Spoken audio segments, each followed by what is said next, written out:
संस्कृति संपन्न कटक जिला राज्य ग्राम देवग्राम पवित्र पावन ग्राम उदाहरण उत्तरायण ग्रामवासी मानकर आनुकूल्य सहयोग प्रचेषार अर्थ अपचय पंचदिनात्मक नामयज्ञ विदग्ध कला पाला कला लोक कला बौद्धिक कला आज हूँ चतुर्थ रजनी यही परिप्रेक्षी आंभ मान द्वितीय अधिवेशन द्वितीय द्वितीय पर्याय द्वितीय पाठ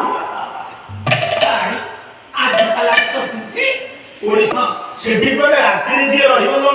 चंडी खाई तेणुक विचार कले बांकालास आज जी राति से रही मत चंडी खाई निर्लज मुह क्या देखे संपत्ति सब बिक्री पाला गाय गोटे मो पिला माने झील बस मो बो शुण राति बाहर को अल्प समय अच्छी कहीं खाई कहला अरे तो कौन प्रभाव मत के न खातु मुझे सत्य ये निर्लज मुह देखे पहाड़ ऊपर को उठे गले डेई पड़े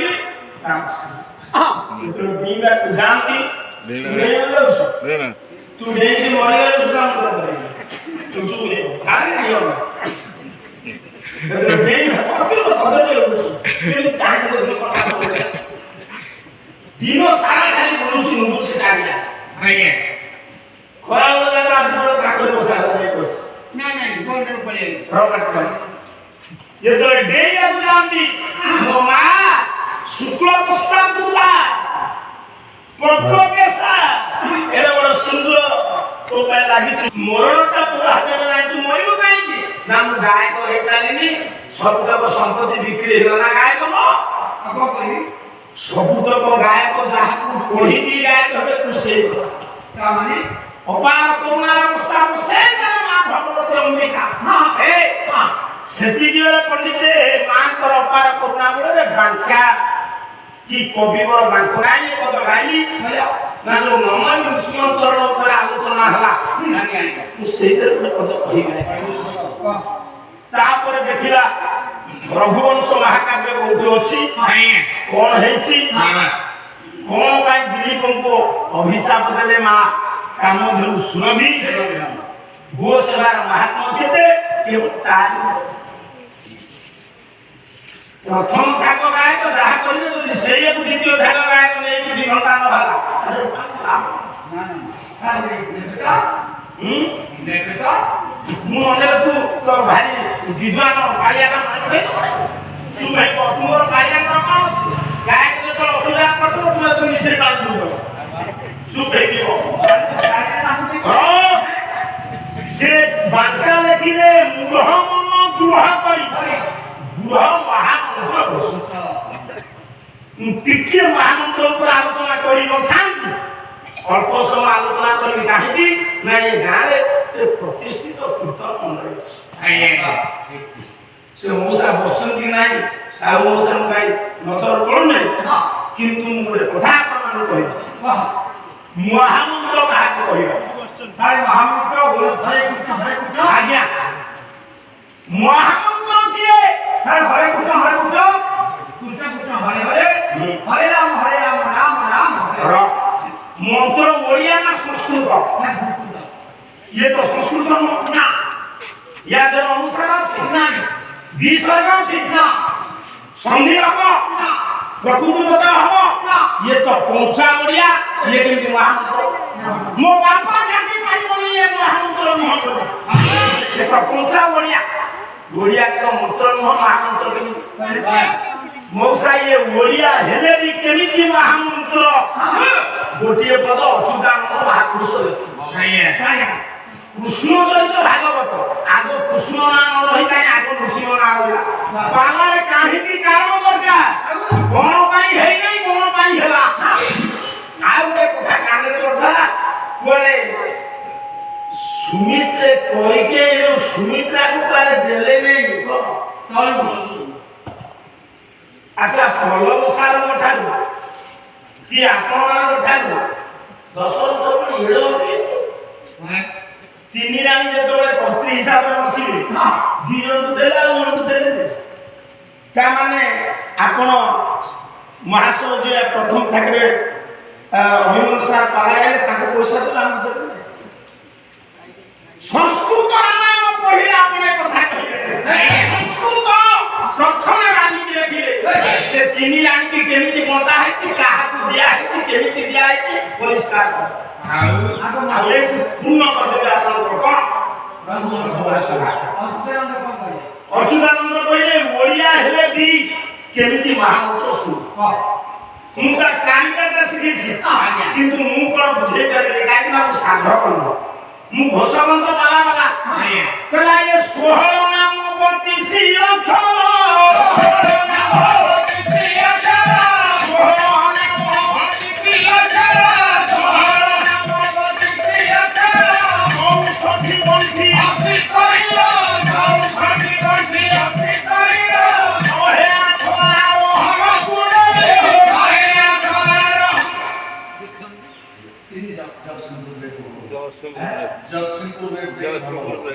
जगतसिंहपुर जगत सुंदर एते मोबाइल नाम कहले हम जासपुर को जाओ ଯାଜପୁର କୋଉ ନା ଆଉ ଜଗତସିଂହପୁର ଭିତରେ ବାଲିଗୁଡ଼ା ସ୍ୱତନ୍ତ୍ର ପ୍ରବଳ ବାଲି ସେଠି ଆଉ ନାଇଁ ବାବା 16 ନାମ 32 କେମିତି ସେଟିଂ ତୁ ଚୁପିବ 64 ଗଣ୍ଠି ଅଛି ଯୋଉଠି ମାରିବି ସେଇଠି ବାବୁରେ 108 ଆରୋହଣ ତୁ ଭାରି ଚାପ ତ ଭାରି ଚାପ ତ ଜାଣିପାରୁ ନା ଏଠି ଚାପ ଘରେ ଆଉ ବଳ ପାଇବ କରୋନା ବେଳେ ବୁଲିକି ଖାଇଲା ତା ଭାଜା ଖାଇବାକୁ ଦେଲା ବାଇ ପଇସା ପାଲା ନାହିଁ ଖାଇବୁ ଭାଇ କହି ନାହିଁ ସତ ମାନୁ 108 ଆରୋହଣ 364 ମଉସା ସେ ହଉଛି 16ଟା ନାମ 32 ଅକ୍ଷର 32 ଅକ୍ଷର ଯଦି ଗଣ୍ଠି ପକେଇବେ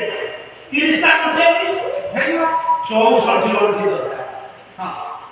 ଆଉ ଯୋଉ ମହାମନ୍ତ୍ର ଆପଣ ଧରୁଛନ୍ତି ଯୋଉମାନେ ସନ୍ନ୍ୟାସୀ ସିଦ୍ଧ ସାଧକ ବାବା ତାର ଆରୋହଣ ହଉଛି 108 ମାନେ ଉଠିବାଟା ଆରୋହଣ କେବଳ ଉଠୁ ଅବରୋହ ଓହ୍ଲେଇବା ହଉଛି 364 ये ढेकानाला जिल्लाରେ ପିଲାମାନେ ଯାଇଛ ଶିବ କ୍ଷେତ୍ର ଏବଂ କପିଳାସ କୋଉଠି କପିଳାସ ବାପା କପିଳାସ ପାହାଚ 300 1352 ମୁଁ ଜାଣିକି ଦଉଛି ମୁଣ୍ଡ ରଖିଛୁ ନା ଓହ୍ଲେଇଲା ବେଳକୁ 1500 ନା 1300 ନା ଏଠୁ ଆରୋହଣ 108 ଓହ୍ଲେଇଲା ବେଳକୁ 364 ସେଇଥିପାଇଁ ମହା କିନ୍ତୁ ଆଗ କହିଲେ ରାମ ପଛରେ କୃଷ୍ଣ ଏଠି ମହାନଗର ଆପଣ କଣ କହୁଛନ୍ତି ଆଗ କୃଷ୍ଣ ପଛରେ ଆପଣ ମାନେ କହୁଛନ୍ତି ମହାମନ୍ତ୍ର ସ୍ତମ୍ଭରେ ଆଗ କୃଷ୍ଣ ହରେ କୃଷ୍ଣ ହରେ କୃଷ୍ଣ କୃଷ୍ଣ କୃଷ୍ଣ ହରେ ରାମ ରାମ ରାମ ହରେ ଆଗ ତ ରାମ ଆଗ କୃଷ୍ଣ ଆଗ କୃଷ୍ଣ ଯୋଉଟା ନିଏ ତାହା ମହାମନ୍ତ୍ର ତାହା ମହାମନ୍ତ୍ର ଯେ ଭୁଲ କରିବ ଲୟ ଭୁଲ କରିବ ଛନ୍ଦ ଭୁଲ କରିବ ଖାଇବ କହନ୍ତି ହରିନାମ ଯୋଉର ନାଇଁ ହରିନାମ ଯେ ଠିକ ବୋଲିବ ତାକୁ ଭୁଲ କଲେ ଖାଇବ କାହିଁକି ନା ଜଳ ତା ଆଗରୁ ଯାହା ତେଣୁ ଏଠି କହୁଛନ୍ତି କିଏ ତାଙ୍କା ନାଶରେ ବ୍ରହ୍ମନ ତୁ ଦୃଢ଼ କରି ଦୃଢ଼ ମହାମନ୍ତ୍ର ପଢ଼ନିତି ଭାଗବତ ମଢ଼ କରି ଜିତିବେ ତ ଦିନେ ତତେ ମଢ଼ କରି ନେଇଯିବେ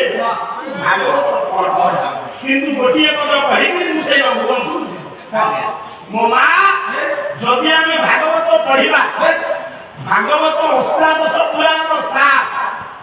ଭାଗବତରେ ସବୁ ତତ୍ତ୍ୱ ରହିଛି ପରମ ଶାସ୍ତ୍ର ବାପା ଯଦି ପରମ ଶାସ୍ତ୍ର ହେଲେ ଭାଗବତ ବାପା ଟିକେ ଶୁଣ ଗୋଟେ ଗୋଟେ ପଦ ଶୁଣି ତା କାନରେ ଲାଗିବ ପରମ ଶାସ୍ତ୍ର ଯଦି ହେଲା ଭାଗବତ କୃଷ୍ଣ ଚରିତ ଉପରେ ଯେତିକି ଗୁରୁତ୍ୱ ଦେଇଛନ୍ତି ଜଗନ୍ନାଥ ଦାସ ଆଉ କାହା ଚରିତ ଉପରେ ଦେଇଛନ୍ତି ସେଥିପାଇଁ ଜଗନ୍ନାଥ ଦାସ କଣ କହିଲେ କହଇ ଦାସ ଜଗନ୍ନାଥ କୃଷ୍ଣ ଚରିତ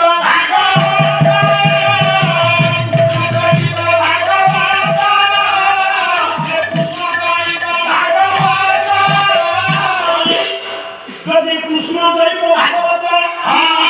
তাহলে আপন প্রথমে লিখিলেনি নমঃ শ্রীকৃষ্ণ চরণ অনাদি পরম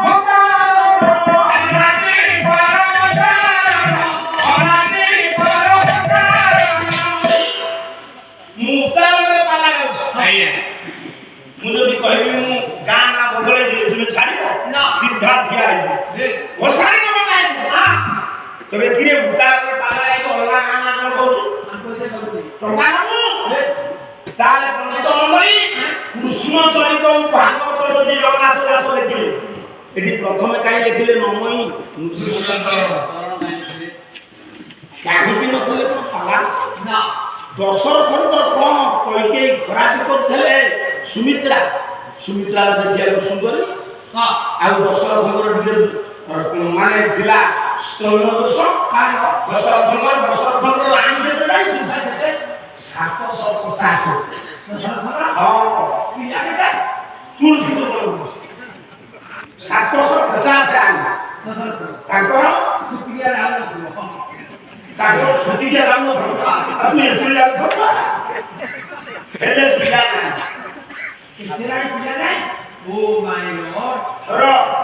ଯଜ୍ଞ ହେଲା ସାର୍ ଶୁଣନ୍ତୁ କାହିଁକି ଆଗ ନୃସିଂହଜନକୁ କହିବି ମୁଁ ହୁଆ ସବୁ କହିଦେଲେ ଆପଣ ଉଠି କହିବେ ମୋର ଲକ୍ଷ୍ୟକୁ ଚିନ୍ତାରେ ବସେଇ ଧୀରେ ଧୀରେ କହିବି ବାବା ଭୋଜିରେ ସେତେବେଳେ ଶେଷରେ ଲାଗିବ କ୍ଷୀରି ପିଠା ତେଣୁ ମୋ କହିବା ବାପା ମୋ ଶୁଣ ତୁମେ ତ ବେଶୀ ଲାଗିବ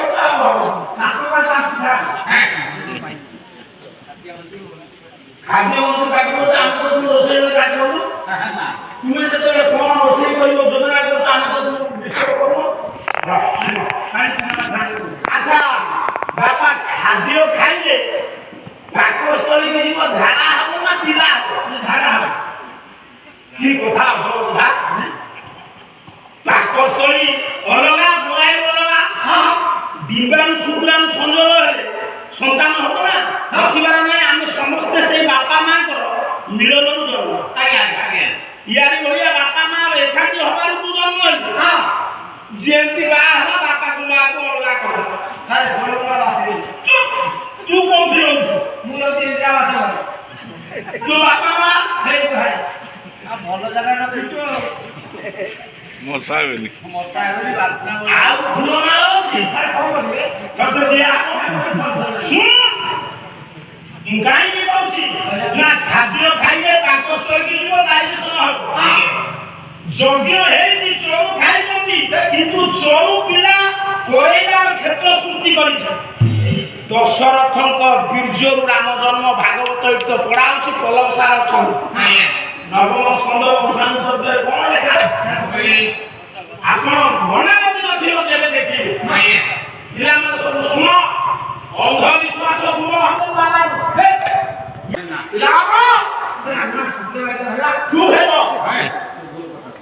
ଦଶରଥଙ୍କ ଔରସରୁ ରାମ ଜନ୍ମ ଆପଣଙ୍କର ପବିତ୍ର ଭାଗବତ ନବମ ସ୍କନ୍ଦ ବଂଶାନୁଚର୍ଯ୍ୟା ଏହାକୁ ଗୋଟିଏ କଥା କହିବି ତାପରେ କୁହ କେମିତି ରଘୁ ଜନ୍ମ ନେବେ ଦିଲ୍ଲୀପ ସେବା କରିବେ ଯୋଉଠି କାବ୍ୟ ହବ ସେଠି ଅଲଗା କଥା ପଶିବାକୁ ମିଳ ନାହିଁ ତାদের ସାହିତ୍ୟ ଶୁଣିବେ କହିଲା ଦେବ ମାନବ ଭାଗବତ କହିଲା ଦେବ ମାନବ ହିତ କାମରେ ମନ୍ଦିରେ ଦଶରଥ ବିଜେ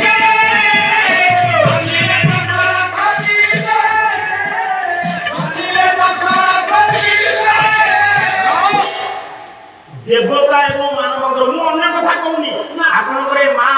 ଅମ୍ବିକାଙ୍କ ପିଠରେ ଯୋଉ ଭାଗବତ ପାଠ ହଉଛି ସେ